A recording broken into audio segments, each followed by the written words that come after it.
చిట్టి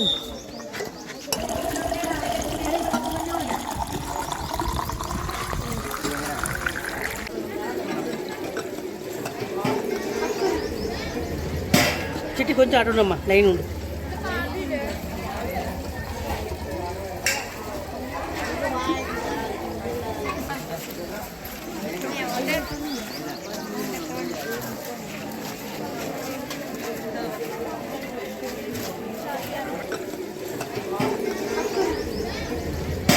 చిట్టి కొంచెం అటు ఉండమ్మా, లైన్ ఉండు.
పేరు త్రివేణి. నేను 8వ తరగతి చదువుతున్నాను. జెడ్పీహెచ్ఎల్ జిల్లాలో చదువుతున్నాను.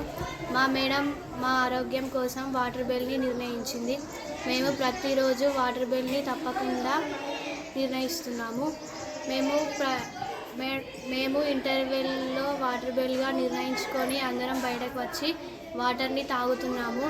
వాటర్ తాగకపోతే మనకు యూరిన్ ఇన్ఫెక్షన్, మెదడు హెల్త్ ప్రాబ్లమ్స్ ఎన్నో వస్తాయి. మనం వాటర్ తీసుకోకపోతే మనకు చదువు కూడా సరిగ్గా నెత్తికి ఎక్కదు. వాటర్ తాగడం వల్ల మనకు ఆరోగ్యం చాలా బాగుంటుంది. మా మేడం వాటర్ బిల్ కోసం ఎంతో కష్టపడింది. మేము ప్రతిరోజు 2 లీటర్ల నుంచి 5 లీటర్ల వరకు నీరుని తాగాలి. వాటర్ తాగకపోతే మా మేడం తాగుర్రి అని చెప్తారు. ఇలా నేను జెడ్పీహెచ్ఎస్ స్కూల్లో చదువుకుంటున్నాను. మేము వాటర్ బిల్ నిర్ణయించుకున్నాము. వాటర్ బిల్ అనేది మన ఆరోగ్యానికి సంబంధించినమైనది. వాటర్ తాగకపోవడం వల్ల మనకు కడుపు నొప్పి, కిడ్నీలు పాడవడం, నెత్తి నొప్పి, ఇలా అన్ని రకరకాల రోగాలు వస్తూ ఉంటాయి. కాబట్టి మా స్కూల్లో మా హెడ్ మాస్టర్ గారు వాటర్ బిల్ నిర్ణయించారు. వాటర్ బిల్ అనేది అందరూ ఇంటర్వెల్ వచ్చి రౌండ్ కట్టి అందరు వాటర్ తాగడం అనేది నిర్ణయించారు. అలా వాటర్ తాగడంతో మా జ్ఞానం రెట్టింపు అయింది. వాటర్ తాగడంతో కడుపు నొప్పి తగ్గింది, నెత్తి నొప్పి ఇంకా కిడ్నీలు పాడవడం జరగలేదు. ఎందుకంటే వాటర్ తాగకుంటే మనకు కిడ్నీలు పాడవుతూ ఉంటాయి, కొంచెం కళ్ళు తిరుగుతూ ఉంటాయి, కడుపులో వాటర్ ఉండవు, కొంచెం దాహంగా ఉంటుంది. కాబట్టి ఇప్పుడు ఈ వాటర్ బిల్ నిర్ణయించడంతో మాకు మంచిగా ఆరోగ్యం ఉంది. మేము మంచిగా చదువు కూడా మంచిగా చదువుకుంటున్నాము. మా టీచర్లు మా మేడాలు కలిసి మా కోసం వాటర్ బిల్ నిర్ణయించారు. Thank you madam, thank you me teachers. ఇంకా కొన్ని స్కూళ్ళల్లో కూడా మీరు వాటర్ బిల్ని నిర్ణయించండి, మీ పిల్లల్ని కాపాడుకోండి. వాటర్ బిల్ అనేది మన ఆరోగ్యానికి సంబంధించింది. మన ఆరోగ్యాలు కాపాడుకుందాం, అందరం సంతోషంగా ఉందాం. Thank you. నా పేరు ఎం పూజ. నేను జెడ్పీహెచ్ఎల్ జిల్లాలో 10వ తరగతి చదువుతున్నాను. మనం వాటర్ తాగకపోతే అనేక రోగాలు వస్తూ ఉంటాయి. ఇలా వాటర్ తాగడం వల్ల చిన్న రోగాలు అనేవి నయమవుతూ ఉంటాయి. అలా మా మేడం ఇన్ని రోజులు క్లాసులు చెప్పేటప్పుడు ఇలా కళ్ళు తిరగడం, కడుపు నొప్పి రావడం, నెత్తి నొప్పి రావడం అనేది గమనించి వీళ్ళు వాటర్ తాగలేరు అనేది గమనించారు మా మేడం. ఇలా వాటర్ బిల్ని ఇంటర్వెల్గా మార్చారు. మార్నింగ్ 11:45కి మరియు మధ్యాహ్నం 2:45కి నిర్ణయించారు. వాటర్ తాగకపోవడం వల్ల మాకు చాలా వాటర్ రోజుకి 3 నుంచి 5 లీటర్ల వరకు తాగాలి. నేను మా మేడం మీ స్కూల్లో నిర్ణయించారు. అలాగే మేము తాగడం వల్ల మాకు స్టడీ మంచిగా వస్తుంది. ఇలాగే అన్ని స్కూళ్ళల్లో కూడా ఇలా వాటర్ తాగేటట్టు చూడాలి అందరూ. నేను అందరూ స్టడీ మంచిగా రావాలని, అలాగే అందరి ఆరోగ్యాలు మంచిగా ఉండాలని నేను కోరుకుంటున్నాను. నా పేరు అనురాధ. ఈ జిల్లా పరిషత్ ఉన్నత పాఠశాల జిల్లాల ప్రధానోపాధ్యాయులుగా పనిచేస్తున్నాను.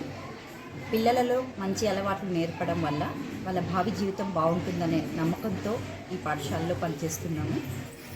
చాలా కార్యక్రమాలు నడుస్తూ ఉన్నాయి.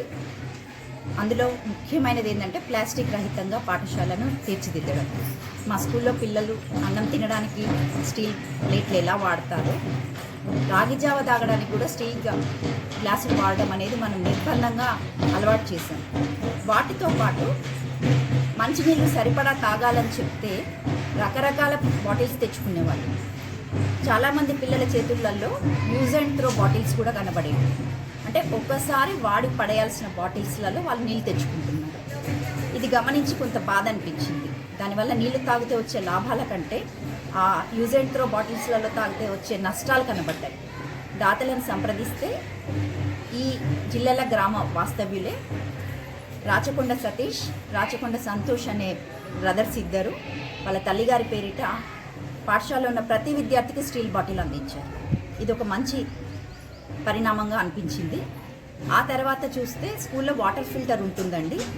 ఆ వాటర్ని మేము ప్లాస్టిక్ బబుల్స్లలోనే ప్రిజర్వ్ చేసేవాళ్ళం. కొంత మంచి క్వాలిటీ ప్లాస్టిక్ బబుల్స్లలో ట్యాప్ ఉన్న బాటిల్స్లలో ప్రిజర్వ్ చేసేవాళ్ళం. కానీ లోపల అనిపించేది ఇది కూడా ప్లాస్టికే కదా అని. ఆ సమయంలో మరొక దాత వినయ్ గారు ముందుకొచ్చి స్టీల్ నల్ల డబ్బాలను సమకూర్చడం జరిగింది. స్కూల్లో వాటర్ ఫిల్టర్ ఉంది, సరిపడా నీళ్లు ఉన్నాయి. మా నాన్ టీచింగ్ సిబ్బంది చక్కగా నల్ల డబ్బాలలో నింపి పెడతారు. అయినా కూడా పిల్లలు సరిగా నీళ్లు తాగడం లేదనేది మాత్రం మా దృష్టికి వచ్చింది. ఎండలు పెరుగుతున్నాయి. ఈ వేసవిలో సరైన నీరు తాగకపోతే డీహైడ్రేషన్కి గురై రకరకాల సమస్యలు పిల్లలు తెచ్చుకుంటారని చూసి నిర్బంధంగా మేము వాటర్ బెల్ను ప్రవేశపెట్టాము. 2 ఇంటర్వెల్స్లలో పిల్లలందరూ వాళ్ళ వాటర్ బాటిల్స్ పట్టుకొని గ్రౌండ్లోకి రావాలి. ఉపాధ్యాయులందరూ కూడా రావాలి. సామూహికంగా నీటిని తాగిన తర్వాత క్లాసులలోకి వెళ్ళాలి. కూర్చొని తాగించాలని అనుకుంటున్నాం, కానీ ఫస్ట్ హ్యాబిట్ ఫార్మేషన్ అయిన తర్వాత కూర్చొని తాగడం అలవాటు చేస్తాం. నమస్తే.